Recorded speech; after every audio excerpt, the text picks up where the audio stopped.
Hello, and welcome to the Simply Business Interview Podcast, a podcast created by business owners for business owners. I am your host, John Jennings. I believe that most business owners are working way too hard for much too little.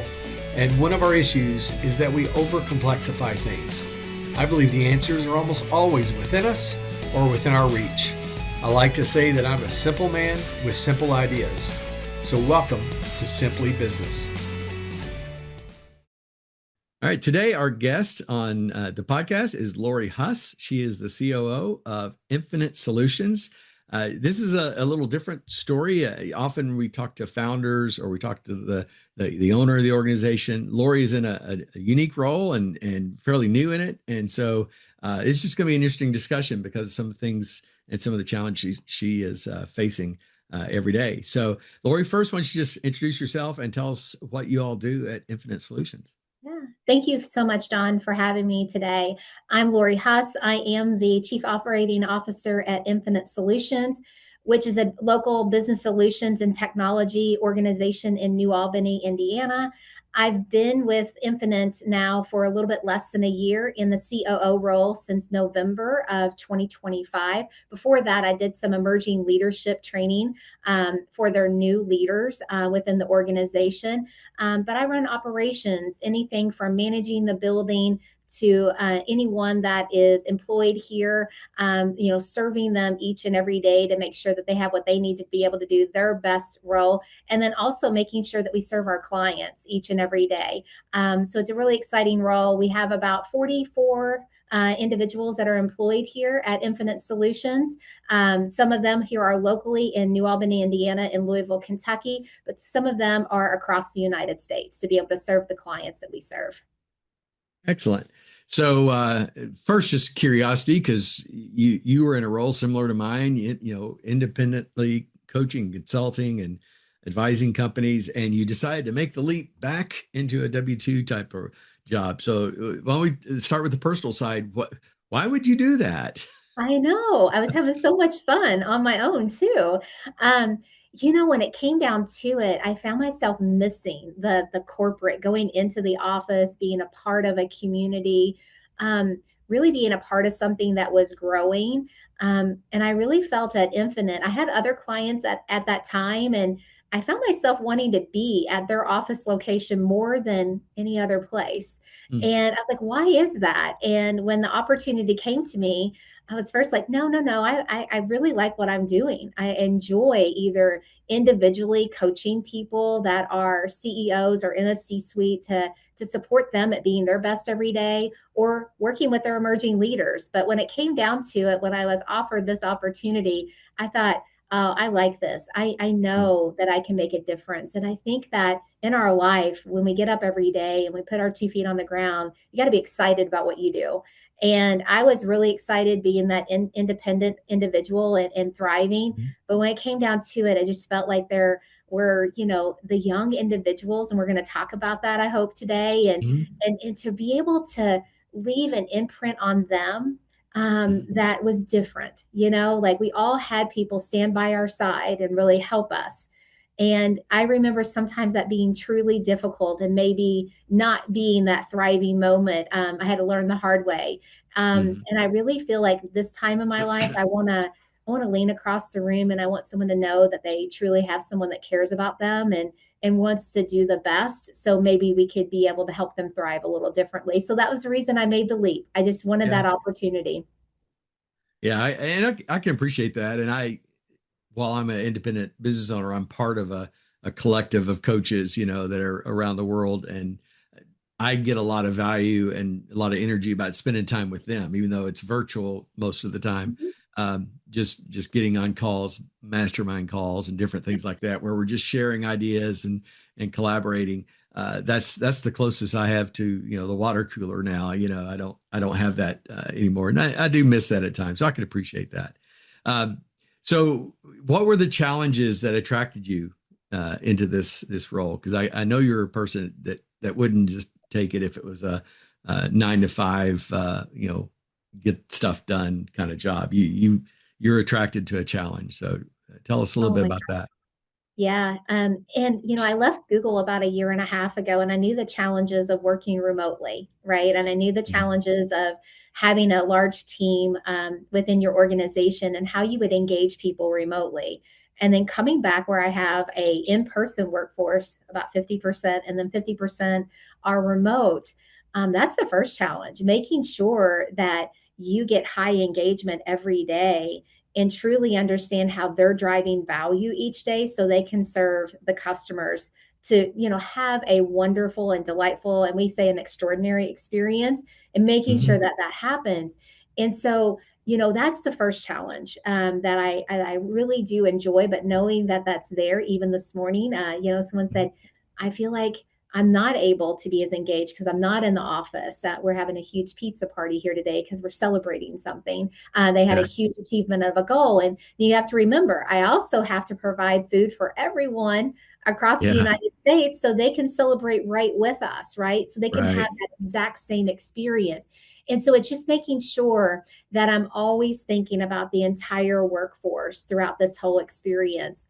The second thing is I really managed higher level people for the last probably 10 to 15 years. And when you think about the people we coach, most of them are leaders or in a Mhm. C suite.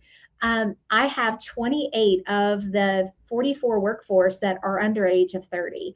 Mm. So that is different. They learn different than us. They think about things differently. They love to text. Sometimes they don't like to have that in person, right, face to face. So I might be right across from them and they're texting me versus coming to my door, and I have to think, why is that? Oh, that's what they're used to. They're not even Right. used to like full sentences all the time, but I'm thinking they're serving our customers. So how do I get them into engage, and how do I think about how they learn, and how do I think about what they value, and how they spend their time? And so I spend a lot of time on that Gen Z and making sure that the way that I think about engagement might not be the way that they think about engagement. And I really, truly have to grow in that way. And Mhm. that's not where I've been always. So I spend a lot of time reading. I spend a lot of time discovering from them, and Mhm. truly thinking about what motivates you, what Yeah. gives you value, what happens when you go home, what are your hobbies. And so we implemented a game night in December just to be able to bring those Mm. single folks together, because the rest of us are going home cooking and being with our families, but I have to think about them. They're new in this city and they maybe don't have that community around them. So we have implemented things that they can actually be able to work together a little bit differently. We can get to know them a little bit differently. But I'm going to tell you, I work on this every day and I never think, I know this. No, I don't. I have to discover this. Yeah, and there's new books coming out, almost every week on Gen Z. I've never seen so many books written about. I mean, there was a lot written about millennials, but it's tenfold now. And I don't know, it's because you can self-publish so easily, or just because everybody has an idea. I've read several, and I feel like they're out of date by the time they arrive. Because we're just discovering more and more.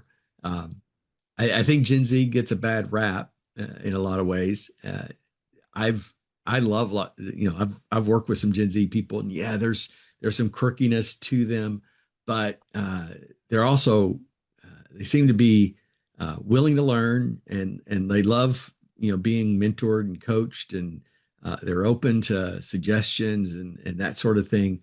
But you have to kind of meet them where they are, and talk to them in kind of their language in a way. So how are you kind of staying current? Is it just trial by fire in there every day, or how are you trying to stay current with this?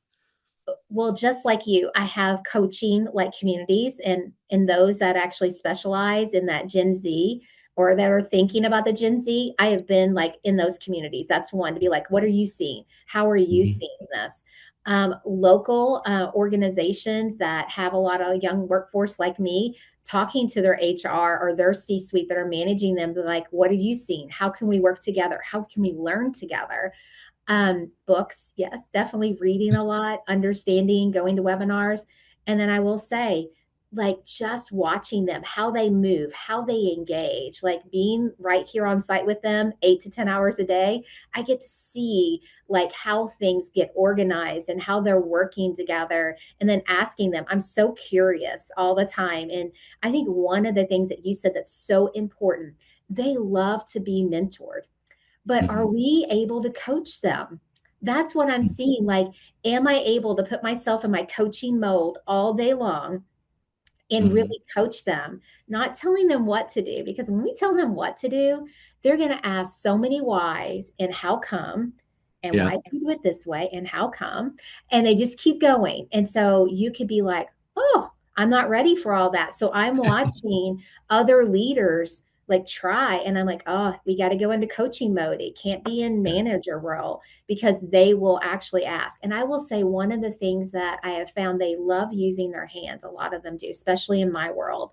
And so when they love to build things and they're really curious, what I do is I say, well, how would you do this? Come back Mm. to me. Tell me what you think about this. I'd like to know how you would put this together. And being in, an IT and tech world, it's easy for me to give them hands-on projects to be able to work on. And then when they come back, I'm like, oh, wow, that's pretty amazing. Like what you came up with, different than how I would be thinking about it, or our manager team would. So I think you just always got to remain curious and know that they're going to push you to your limit. And it's not going to be Mm. as easy as maybe we were in Gen X, to be like, I was told and I just got to do it. And I got to do it this way. They're going to push us really out of our comfort zone. So it's been fun. I will tell Yeah. you, it's a fun part of life. But I think you have to be in that mindset to be like, oh, this is not going to be a 2 minute conversation. This is going to be a little bit longer, but I'm going to get more out of it in the future. Yeah. Yeah. And and Gen X and Gen Z are so different because Gen X, like I said, we would challenge the rules and norms, but at the end of the day, we would still fall in line. That they they challenge it all the way, all the way to completion. I was actually, you mentioned emerging leaders. I was doing an emerging leaders program yesterday with a group, and we were talking about this idea of going from the problem solver to the coach and becoming curious. And I have them do this kind of sliding scale of 10 different kind of attributes and where they are. And most of them are, if they're being honest, they're much more comfortable with the problem solving side. And I had one leader there say, I just don't have the patience to. Yeah, and I said, you got to work on it. It's going to take it because you and the way I put it to him was, if you continually tell them what to do, assuming that they will do it without challenging you and everything, the next time that comes up, which might be tomorrow, might be next week, you're going to have to do it again, and you're going to have to do it again, and you're going to have to do it again. It's just going to be a repetitive thing. But if you start the process of asking them, how would you solve this, or how would you do this, or what happened the last time you saw this, getting that curiosity mode and getting them to contribute ideas, they're going to own it. And maybe they'll still come back the next time, but by the second or third or fourth time, they're going to start going, well, I know what he's going to say. So Yes. I might as well probably go ahead and do it. And eventually, but again, it's just patience. It's not a flip a switch thing, like you could with Gen X. You have to give them some time, give them some latitude, and Yes. be really patient. It just takes a lot more patience. It does. I teach my managers here the pause. Mm. So just pause, take a breath in, relax, and then if you're not sure, ask some more questions, because they will talk with you once you get them started. It's just that Hmm. whenever you're talking about this, we want to like come with that immediate like answer and tell them and move on. And that generation, yeah, you're going to disengage them so fast. Yeah. So what you're doing is so important, because that's the way we were taught as employees and as leaders. And so what I see is are the leaders are going to be able to adapt as quickly to what the majority of the workforce is going to be? I think it's like 37% of the workforce right now is Gen Z. It continues to grow each and every Yeah. day. And so, to understand, like, we might need to retrain our managers and our leaders because Hmm. we're so quick to problem solve. And you're right, it is that patience and that pausing and that understanding and seeking to understand more. And guess what? We raised them. So we know Yeah. exactly what we should do, but we forget it when we come in the work door. We're like, oh, we have this title. And so what does that mean? And Yeah. hey, guess what? They don't care about titles. They just know you're a person standing, sitting right across from them. And that's what they see. So Yeah. I think it's going to be just amazing to see how we all evolve, because we're evolving so quick with AI and how that's pushing us and how business is Mhm. moving faster. But we all have to remember, like, we got to bring up everyone along. So I think that's Yeah. been so important. You hit on something there too that I've seen. I've seen in some of my clients. They don't have those boundaries around titles, and I've seen a young, 1 weekend employee walk into a CEO's office and say, you know what you need to be doing. That's, Yeah. we would never have done that. No, it was really like I had to sit back one day. They're like, the restroom doesn't have paper towels, or we need more candy out. Well, they know it's me that's supposed to do that work, right? That's like some of the work that I do on the side. Obviously, the And COO, it's you so have to funny. be. They're like, I'm like, it is perfectly fine. I need to be able to go get that candy because I know you need that candy to stay energized. And then you just reflect it back to them, but they are not, they don't see you as a title. But it's been interesting to see how they want a title, but they don't really Wow, see the title with others. So I'm starting to see that flow in, and I'm like, that's interesting. really interesting how they're starting to understand that a little bit more. But I do like it that they will just tell you. They're not scared to say Yeah. anything. They're just like, here it is. This is what's top of mind to me, and I think that's good. But yeah, they you just never know what's going to come at you every day. It's it's absolutely true. You also said that there were some org structure challenges you guys faced. How have you tackled that? Companies deal with this all the time. You build a team, you hire a team, and then you kind of realize that you're not really maybe set up for success, but it's really scary to Oh yeah. shuffle that because you know people get nervous when you start talking org structure. It is so true, right? And change. They automatically think when a new leader comes in that change is going to happen.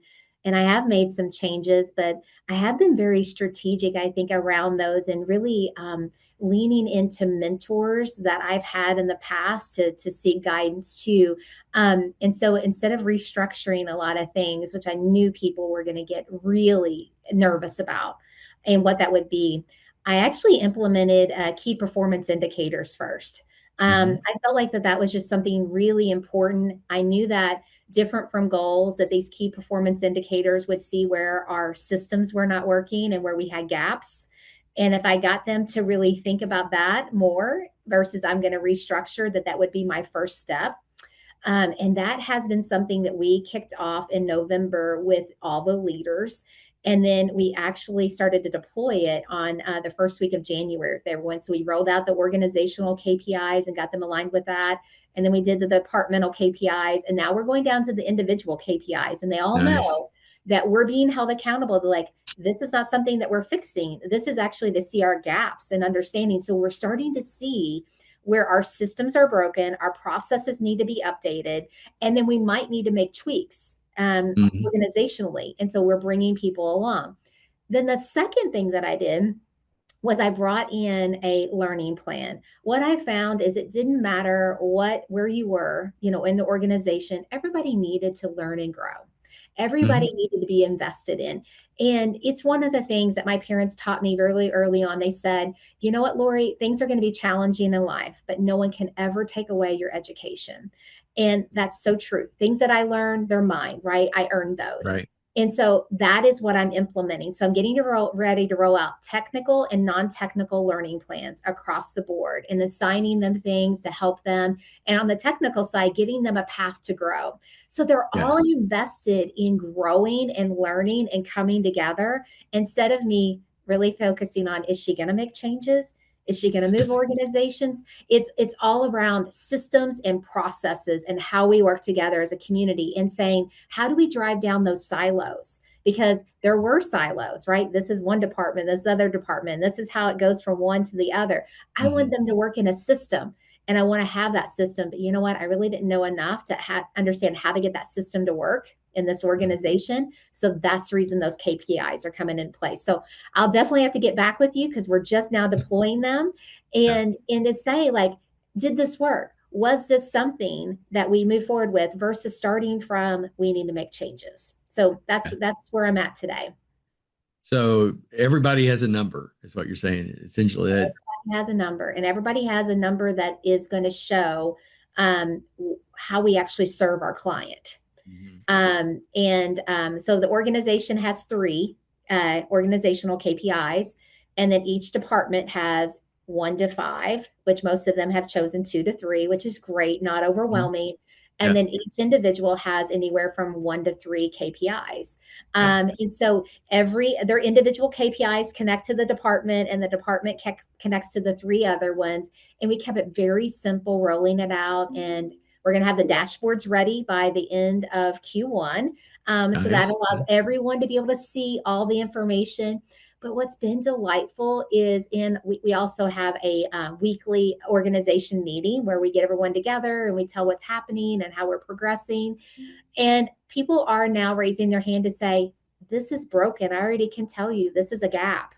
Mhm. And I know it's a gap and I know I have this KPI. I'm not going to meet it because of this, but we know it's not about them as an individual. It's really about the system and the processes that we pull together that are not allowing them to thrive. So I feel like that's going to be a changing process for us over time, but I'm very hopeful and I'm seeing people be excited. Some people are Yeah. really nervous because they're like, I don't want to Oh be yeah. held accountable. But you know what? I'm like, it's not about you. It's about the company. It's about how we Yeah. actually go and serve our customer, and you're a part of that process. Yeah. So without revealing any of your secret sauce, I'm not going to ask you to do that. Could you kind of lay kind of an example of that? A company KPI to department to individual. Can you share a simple Yeah. example of that? Yeah. So I won't share all of them, but one of them is about the learning plans. We knew that we needed to grow and learn. So I can share that with you. We have a sales one, and then we have an operations one, like how Mhm. we serve our customers. So those are the three that we chose. We knew that everyone, no matter who they were, everyone would roll up underneath one of those or two of those KPIs. Mhm. I learned this in bigger organizations when there was 1 to 5 KPIs. Sometimes you at some level you didn't roll up only to one, and you were like, "This is it. This is all I kind of." So I Right. didn't want that. So the learning plan was one of them, and so we would like 80% of people to be able to accomplish every quarter their learning plans. And Mm. so we put it in Viva Learning because we're a Microsoft shop. So everyone has that little plan there. And then there would be certifications to go along with it. Then each individual will have their own learning plan that goes along with it. And we're meeting with all of them to say, how are you wanting to progress? Do you want to go into security, infrastructure? What's the area that you want to go into? And then how can we develop a Mm. year-long plan for you to grow? And you might get 1 or 2 certifications this year. But on Yeah. top of that, we're actually doing practical learning with them, not just doing the paper base, but also going alongside them to do projects with them. Mm. So they're really excited about that. But we are holding ourselves accountable to say, we're investing in you. Mm. We want you to invest too because we want to better how we serve our customers. But this is our plan moving forward. So that's the high level. Yeah.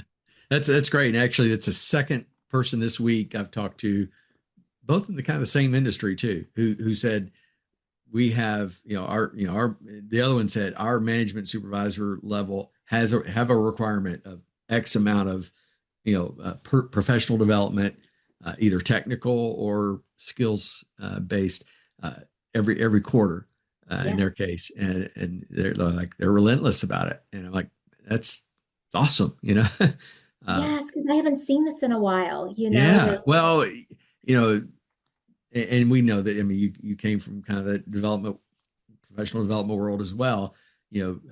Things like the the financial crisis of '08 and 10 through 10 killed a lot of that stuff. And then COVID came along, killed a lot of that stuff. We go through these cycles where we build it, we realize we're missing it. Right now, we're in a growth cycle in it. There will be something down the road, 10 years from now, that will happen. That will again be a speed bump, probably, unfortunately. But yeah, it's just a cycle that we see. But yeah, we yeah, are seeing a growth in organizational development, professional development, which is exciting, I think. Uh, it is. And I think the Gen Z has caused that to come into play, a little bit more, and their eagerness. yeah, They are so eager to learn and grow. And I think this is a way to be able to do that. But yeah, yeah.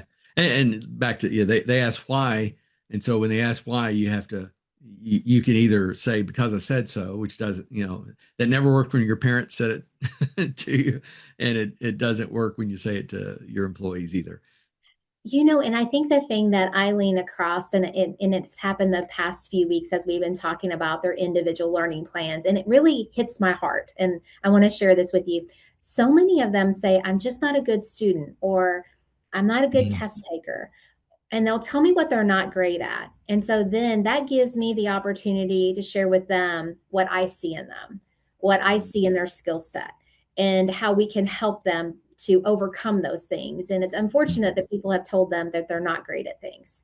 Yeah, But I believe in them differently. So what I take from that is that's that opportunity I have to really build that foundation, build that trust with them, and then supply them with the tips, the things that they can use, a lot of online on-site learning, or I can be able to have managers team up with them, or my senior people team up with them to say, how can we build their confidence? How can we make sure that they come to work saying, not that I'm not good at this, but hey, I'm here because of these things. This is where I'm valued. So mm, I've taken that opportunity to do that, because that is one that hits my heart when people look across from me and be like, I'm just not good at it. I'm like, no, you are. We mhm. can do this. We can do this Yeah, together, but it's going to take the community to be able to support it. You're not on your own.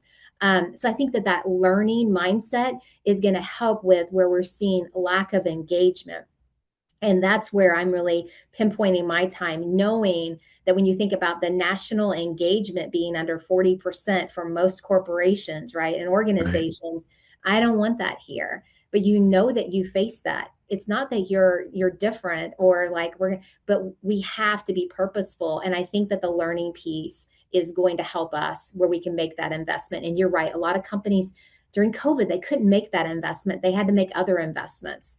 Mhm. But you're starting to see that come back a little bit more. But that's where I'm hoping that we can really get ahead of that and really serve our employees better.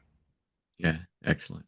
So obviously, you've already kind of tipped your hand a little bit about some of the things you've got ahead of you. But what are you looking forward to this year? Something we haven't talked about yet. What's on the horizon for you, or for especially with Infinite?